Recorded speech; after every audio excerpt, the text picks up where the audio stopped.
जी अस्सलाम वालेकुम। आज हम पढ़ेंगे इन्वेंट्री इंटरनेशनल अकाउंटिंग स्टैंडर्ड 2। इसमें पढ़ेंगे इसकी जो इनिशियल मेजरमेंट है, इसकी कॉस्ट है, उसके मेथड्स हैं, जो इसकी इसमें जो वैल्यूएशन उसकी कैसे करते हैं, उसमें कौन कौन से मेथड यूज़ होते हैं। तो ये आज हम इसमें ये चीज़ें देखेंगे। ठीक है, तो हम पहले से देखते हैं कि जो इन्वेंट्री है, इन्वेंट्री में क्या क्या चीज़ें हमारी इंक्लूड होती हैं। अगर हम बात करें मैन्युफैक्चरिंग यूनिट की, ठीक है, तो मैन्युफैक्चरिंग यूनिट जो है जहाँ पे चीज़ें बनाई जाती हैं, प्रोडक्शन, रॉ मटेरियल्स से प्रोडक्शन होती है, प्रोडक्शन के बाद फिर वो चीज़ मुकम्मल होकर सेल होती है। एक तो होती है ना हमारी जो ट्रेडिंग कंपनीज होती हैं, वो एक चीज़ लेती हैं बनी बनाई और उसको रीसेल कर देती हैं। ठीक है, तो हम मैन्युफैक्चरिंग में देखेंगे कि क्या प्रोसेस होता है उसका। तो दोनों अगर कोई चाहे ट्रेडिंग कंपनी है या मैन्युफैक्चरिंग यूनिट है, तो उसमें जो प्रोसेस है वो सेम ही होगा। सिर्फ जो मैन्युफैक्चरिंग यूनिट है उसमें थोड़ी इन्वेंट्री की जो टीकाकार है वो थोड़ा डिफरेंट होता है, क्योंकि उसमें दो तीन तरह की इन्वेंट्रीज, डिफरेंट काइंड की इन्वेंट्रीज आ जाती हैं। तो उनको हम देखते हैं कि उसमें क्या क्या होता है। उसमें जो मैन्युफैक्चरिंग यूनिट है उसमें तीन तरह की जो बेसिक इन्वेंट्रीज होती हैं। एक होता है हमारा रॉ मटेरियल, और दूसरा होता है हमारा वर्क इन प्रोसेस,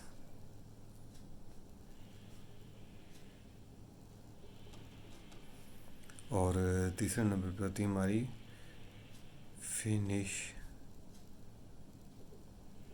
गुड्स। तो ये तीन चीज़ें जो हैं हमारी मैन्युफैक्चरिंग यूनिट में होती हैं इन्वेंट्री में। तो लेकिन ट्रेडिंग में आपकी सिर्फ ये फिनिश गुड्स ही होंगी। ठीक है, तो जो इसका पर्पज़ है वो जो हमारी जो इन्वेंट्री है वो होती है for resale, resale the product to the customer. ठीक है, जो हमारा जो हमारी दूसरी चीज़ें हैं जैसे फिक्स्ड एसेट हैं वो इसमें नहीं आते। इसमें वही चीज़ें आएंगी जो हमने सेल पर्पज़ के लिए रखी हुई हैं अपनी कंपनी में, जिनको हम हमारा मकसद है कंपनी का कि हम इनको सेल करके इससे प्रॉफिट कमाएंगे। तो वो चीज़ें जो इन्वेंट्री में आती हैं। तो इसके इसमें जो है इसकी कॉस्ट कॉस्ट जो हम जब हम रॉ मटेरियल परचेज़ करते हैं तो उसकी कॉस्ट की जो है मेजरमेंट किस तरह होगी। कॉस्ट में वो तमाम चीज़ें शामिल होंगी जो उसको उसकी जो है रिक्वायर्ड डेस्टिनेशन पर लाने के लिए ज़रूरी होती हैं। ठीक है, इसमें एक तो हो जाएगी इसकी इनवॉइस प्राइस, ओके हो गया। उसमें आ जाएगा इसका रेट आ जाएगा, अगर वो इंपोर्ट हुई है। तो अगर लोकली है तो कैरेज आ जाएगा। ये कैरेज इनवर्ड और आउटवर्ड दो होते हैं। इनवर्ड जो है वो परचेज पे होता है, आउटवर्ड सेल पे होता है, वो इसमें शामिल नहीं होगा। ठीक है, इसमें और इसके अलावा आ जाएंगी कस्टम ड्यूटीज़ आ जाएंगी, ओके। फिर हमारा नॉन एडजस्टेबल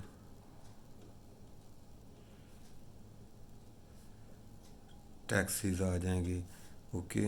इसमें कोई कमीशन किसी को पे किया है तो वो आ जाएगा। तो ये तमाम चीज़ें जो हमारी जो कॉस्ट है इन्वेंट्री की उसमें इंक्लूड होंगी। यहाँ तक कोई प्रॉब्लम नहीं होनी चाहिए मेरे हिसाब से। ठीक है, तो ये हमारी होगी कॉस्ट। तो कॉस्ट के बाद आए एक आ जाती है, टर्म आती है NRV। इसको हम बोलते हैं नेट रियलाइजेबल वैल्यू। ये आगे जाके हमारी ये टर्म यूज़ होगी। तो इसका मैं बता दूं आपको कि ये होती है estimated selling price minus estimated cost to complete the product minus estimated cost to sell the product. ठीक है ना, जो हमारी सेलिंग प्राइस होगी उसमें से हम जो प्रोडक्ट को प्रोड्यूस करने के लिए जो कॉस्ट है ये वो, और माइनस उसको सेलिंग कास्ट है ये कोई, तो वो इसमें से माइनस करेंगे तो हमारी NRV आ जाएगी। ओके, यहाँ तक।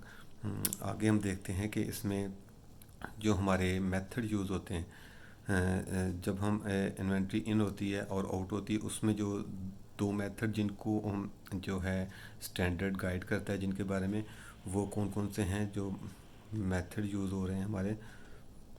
एक तो होता है फाइफो और एक होता है वेटेड एवरेज, ठीक है ना। फाइफो और वेटेड एवरेज, लाइफो इसमें नहीं है शामिल, उसको स्टैंडर्ड ने उसको इसमें से एक्सक्लूड कर दिया। तो इस वक्त जो हमारे जो यूज़ हो रहे हैं लेटेस्ट वो फाइफो है और वेटेड एवरेज है। फाइफो मेथड से आप फेमिलियर होंगे। ये फाइफो मेथड होता है फर्स्ट इन फर्स्ट आउट, और वेटेड एवरेज है, एवरेज से मुराद है कि जो भी आपकी इन आउट होगी उसको आपने जो वैल्यूएशन करनी है वो एवरेज निकाल के, रेट निकाल के उस पर आपने उसकी वैल्यूएशन करनी है, ठीक है। तो अगर फ़र्ज़ करें हमारे पास दो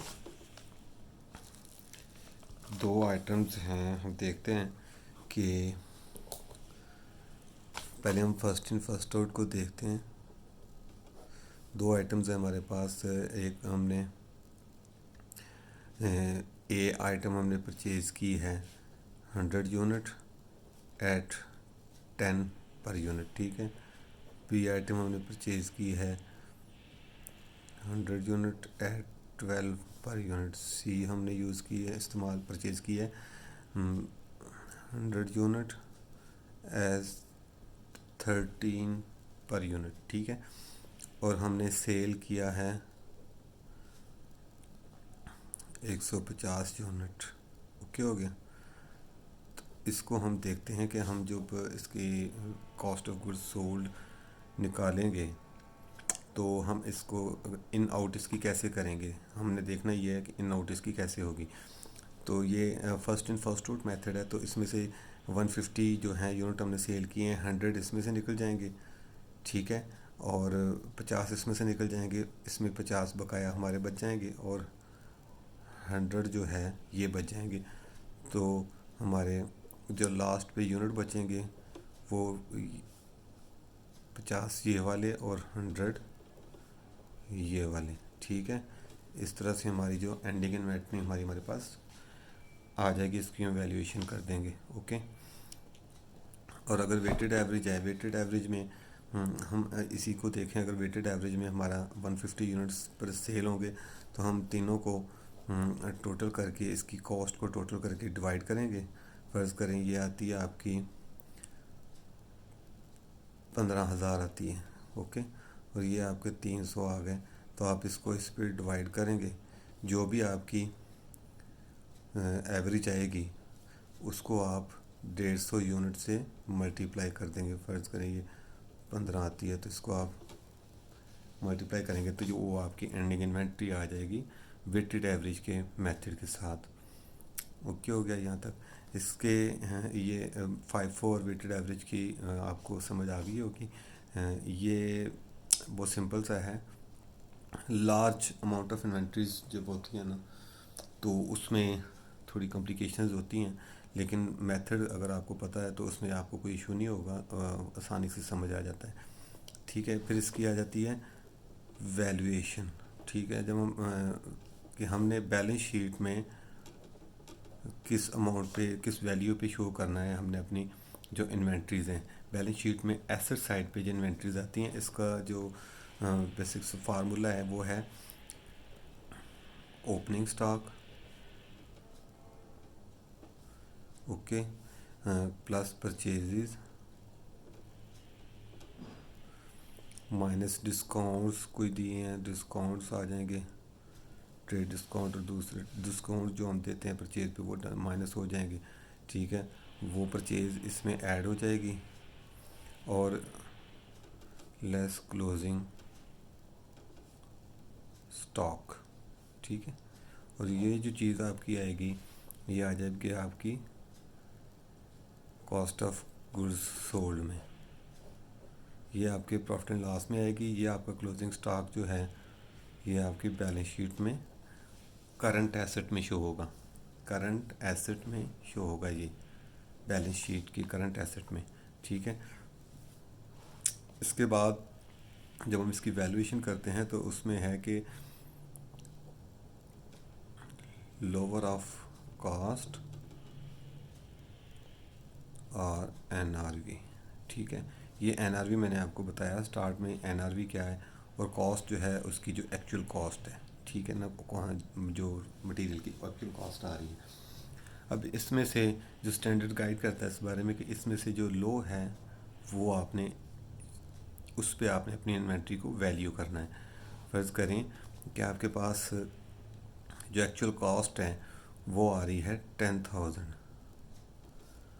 और एनआरवी के तहत आपकी कॉस्ट आ रही है 9,000। तो आपने 9,000 को ही उठाना है, 10,000 को आप नहीं कर सकते, और आपकी इन्वेंट्री रिटर्न डाउन हो जाएगी 9,000 के हिसाब से, ठीक है।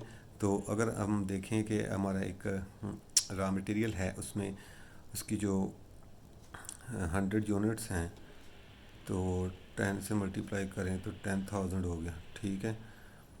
लेकिन जो है उसका एनआरवी हम निकालते हैं। एनआरवी फ़र्ज़ करें आपकी आ रही है 11,000, फिर आपके उसमें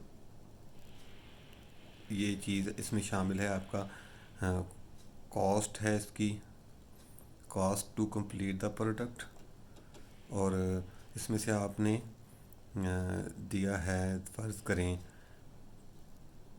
1500 आपने कमीशन दे दिया, एजेंट को सेल्स कमीशन दे दिया, ठीक है। तो अब हम इसको अगर देखें तो ये 10,000 उसकी कॉस्ट है, 11,000 माइनस 15,000, तो ये हमारा बन जाता है 10 और 95। तो 95 पे हम अपनी इन्वेंट्री को वैल्यू करेंगे, ना कि 10,000 पे, ठीक है ना।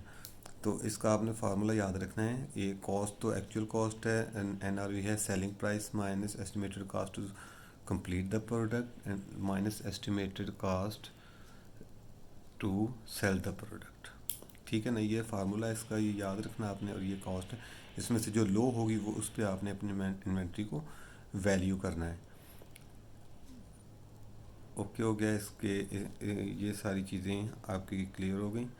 तो मुझे उम्मीद है आपको इसकी जहाँ क्लियरेंस समझ आ गई होगी। तो आज के लिए इतना काफ़ी है। तो मिलते हैं जल्दी अपने नेक्स्ट टॉपिक के साथ। शुक्रिया। अल्लाह हाफिज़।